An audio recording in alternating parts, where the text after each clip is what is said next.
जब सूर्य, पृथ्वी और चंद्रमा एक सीध में आ जाते हैं तो चंद्र ग्रहण लग जाता है। उस दिन पूर्णमासी होती है। तो 7 सितंबर को पूर्णमासी लग रही है और 7 सितंबर की रात को, क्योंकि पूर्णमासी तो 7 से 8 को रहने वाली है, 7 सितंबर की रात को 9:58 से शुरू हो रहा है ग्रहण काल और 1:26 तक रहने वाला है। लेकिन जो ग्रहण की जो स्थितियाँ एक्टिवेट हो रही हैं वो 8:58 से शुरू होकर 2:25 तक रात्रि में रहेंगी। इसलिए जो 1:26 पे जो उनको मोक्ष मिल रहा है वो उस समय मोक्ष नहीं मिल जाएगा, वो मोक्ष मिलते मिलते 2:25 हो जाएगा अर्धरात्रि। इसलिए जो ग्रहण है ये भारत पर और कई देशों पर अपना असर दिखाने वाला है।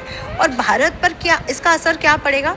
अब हमने देखा कि हिमाचल प्रदेश, उत्तराखंड का क्या हाल है जी, जल से संबंधित क्या क्या आपदाएं वहाँ पे आई हुई है।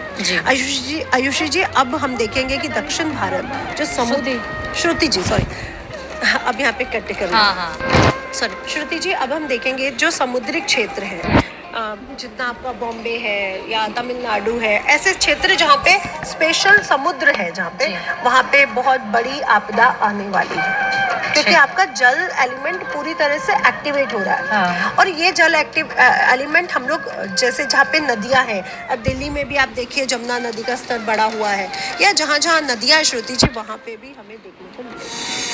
अब क्योंकि चंद्र ग्रहण लग रहा है तो ये भी हम जान लेते हैं असर के बाद कि इसमें क्या करना चाहिए और क्या नहीं करना चाहिए।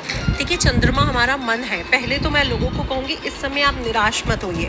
अगर आपके साथ कोई भी ऐसी सर्कमस्टांसेस, कोई भी चीज़ ऐसी हुई है जिससे आप निराश है या आप दुखी हैं, तो प्लीज़ इसको थोड़ा सा निगेटिव एनर्जी को रिमूव करते हुए जो हिमालयन सॉल्ट है उससे स्नान करना शुरू करिए। मैं तो कहती हूँ जो लोग एंजाइटी डिप्रेशन का शिकार रहते हैं, जिनकी मानसिक स्थिति मजबूत नहीं है, वो कई दिन लगातार हिमालयन सॉल्ट से नहाएं।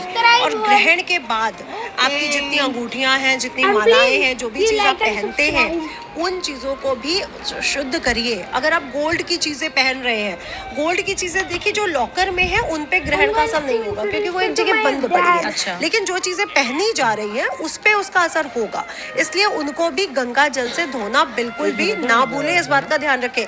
लोग तुलसी दल डाल देते हैं भोजन में, भोजन नहीं करते हैं, सब कर लेते हैं, लेकिन जो चीज़ हमने पहनी हुई है, हमारी घड़ी है, घड़ी हमारा समय बताती है, ज्वेलरी हमें गुरु ग्रह को, चंद्र ग्रह को स्ट्रॉन्ग करती है, क्योंकि स्त्रियां या पुरुष सबसे ज्यादा गोल्ड पहनते हैं।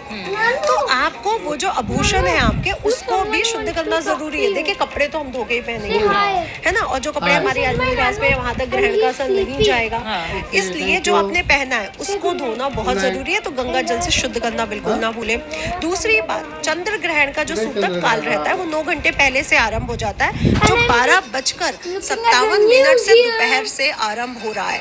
इसलिए मंदिर के जो पट है, जो मंदिर के पर्दे हैं, वो 12:57 से लग जाएंगे जी। तो मंदिर आप दर्शन नहीं कर सकते हैं।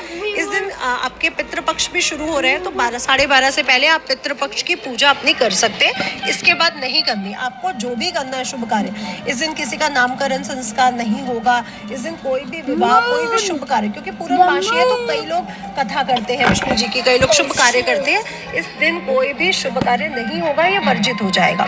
सूतक काल से शुरू करके ग्रहण के मोक्ष तक नाखून काटना, सोना, खाना खाना, ये सब वर्जित रहता है। अब आप कहेंगे इतना टाइम तक किसी का भूखे रहना तो बहुत इम्पॉसिबल हो जाएगा कि जल पीना।